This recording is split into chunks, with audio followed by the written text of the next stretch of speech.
Woo, baby. It's hot. What's going on, everybody? Welcome back to ASHAT Podcast here on YouTube. What we got here is Keeper of the Clown, My Life with Ernest by John Cherry. This memoir is not suitable for children.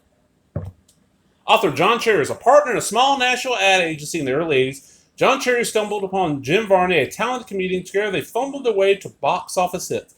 Cherry, as co-writer, co-exams, and agency creative directors, wrote, directed, and produced 10 movies, a Saturday morning network show, a TV special, and literal thousands of Ernest commercials sold market by market across the country. He confesses, we had to make commercials to pay for our movie habit. Well, just a little bit of back here. Okay. 1980 is when the first Ernest commercial aired. It was probably about 82-ish before I started getting out in my area. Huge fan. I'm like, this shit's funny as hell. This dude's funny as hell. And it was, 87 when the first Ernest film came out, Ernest Goes to Camp. And I've sat down over the past year or so, managed to collect all the Ernest films on DVD. I do not have Dr. whatever in Gloom Boom, whatever that thing is. I don't have a copy. That's a motherfucker to find. Well, I also found 2 Ernest podcasts. One of them is Ernest P Worrell Preservation Society. The other one's the shit they did before them. They covered all the films, and I can't remember what the name of it is. They come on talking about this book. So, for my birthday in 2021, one of the things I got was this book, and I just finished it. This is so good. There's so many great stories here. And there's another Ernest book written by his nephew. And this talks about how, they talk about Ernest's first wedding. There's a gigantic cake. And Ernest, the wedding was held at Ernest's house. He comes out with a gigantic samurai sword and just chops it down the middle in half. And then walks away and the cake just starts falling. And all these little things, how, they didn't expect the first 2 films, which was Goes to Camp and Saves Christmas, to do really good. Disney backed them. They were Touchstone Pictures, but y'all don't know that was Disney. It was Disney's non-Disney studio.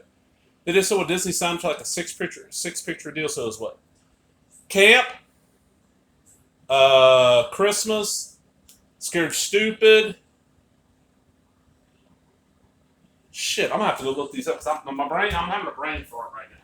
Ernest Goes to Camp, Ernest Saves Christmas, Ernest Goes to Jail, Ernest Scared Stupid, Ernest Rides Again. Ernest Rides Again was 93. After that one bombed, he started a direct video, which was Ernest Goes to School in 94, Slam Dunk Ernest in 95, Ernest Goes to Africa in 97, Ernest in the Army in 98. That was the last of the Ernest films he finished. I've heard for years that there was an Ernest the Pirate that was being worked on when he died. Jim Varney died in 2000, about 50 years old.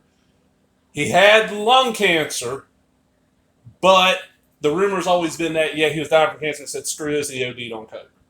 No, not true. He had his own kids show there for one season, which did really well. I don't know why I never got a second season. Maybe he didn't want to do another one of it. Plus, there's compilations of commercials. But my favorite Ernest thing is Hey Vern, It's My Family Out. This, if I remember right, came out before the first movie. And it's just him up in the attic, digging through his picture, a bunch of pictures talking about different members of his family. And it's like, there's the one, I can't remember what world this is. But he's like at a fort out in the middle of nowhere, and there's a bunch of Native Americans attacking. He's imitating everybody in the fort to get them scared away.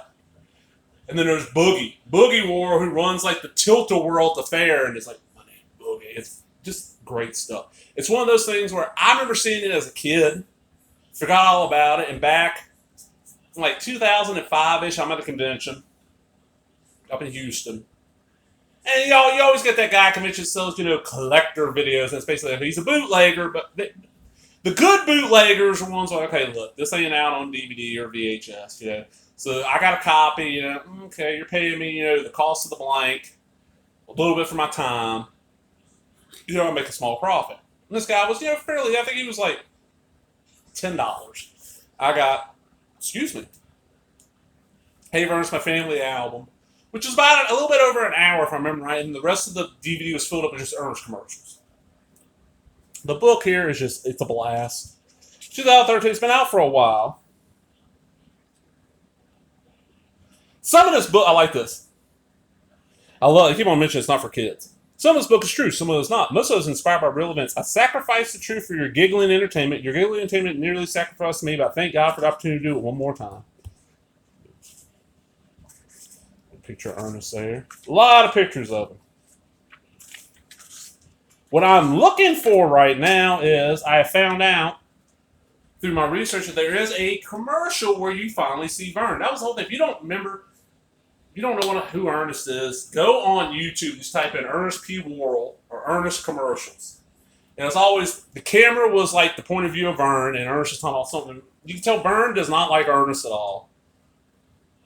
And I love how I talk about there's one of them in here. It's a Christmas party, one where Vern's having a big Christmas party, and Ernest comes over and finds out he's not invited. He's all sad and walks away. And people are so pissed that they shot a second commercial real quick that aired like right after Christmas, which is Ernest knocks the door, Vern answers, and he pelts him with a snowball.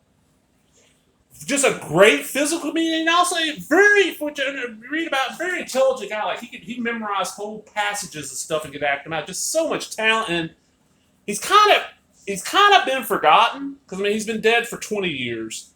And really, the last few Ernest films were not that great. Ernest Goes to Africa and Ernest in the Army are not good films. All the rest of them are decent. The other sad thing is that the last two are the easiest ones to find, besides Camp, Jail, Christmas, and Scared Stupid, are not super hard to find. I've got some of those multiple times on DVD. But the last two were popping up on budget discs. Like you get those two films, the family album, a bunch of the commercials, and there's this thing where he did another character. I can't remember it as Aster or something on there. It's called Your World as I See It. That, as far as anybody can find out, they never released anywhere. It's just kind of like demo reel shit to show other qualities, other characters he could play. Right now, the one piece of Ernest merch I want is there's a talking Ernest doll. And that thing, whoo, buddy. They're not easy to find in the first place. I mean, you're looking at $50, $60. I don't want to pay that much. And somewhere I'll pay $20. Remember one Halloween I dressed up as Ernest. A joke, here's my father, would wear the little dark blue kind of boat shoes like Ernest. I was calling them Ernest shoes. So they were their Ernest shoes to me. But love it. Great book. Definitely worth checking out. There's no price on it. I think it's like $12 on Amazon. It's not a print on demand, surprisingly. It's put out by some company. Not sure which. It's a good little book. It's one where I read it over the course of about 3 weeks. I'm having trouble concentrating and reading nowadays. Reading's not easy for me right now. But I did enjoy the hell out of this book. And, you go back and check. I've done a lot of videos on Ernest stuff. So I'm out, everybody. Hope you enjoyed that. Remember, if you did, give me a thumbs up, leave a comment, subscribe, all the other bullshit. Talk to everybody later. Bye-bye.